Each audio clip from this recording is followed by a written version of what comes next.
Поредна драма в нашата ферма.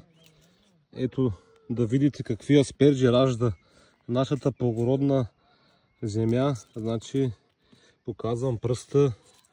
Ето пръста, каква е дебела. И после да не кажете, че пращаме такива асперджи. Не, ние просто си ги консервираме и си ги хапваме зимата. Това е най-хубаво за консервиране на асперджи, защото самата аспержа е дебела и вътре остава хрупкава, когато се маринова така или иначе. И просто вкусът е уникален и на-есен ще ви предложим от нашите консервирани асперджи така или иначе. Някои от вас знаят, че вече втора или трета година потвърждаме, но тази година сме ли подобрили производствения процес и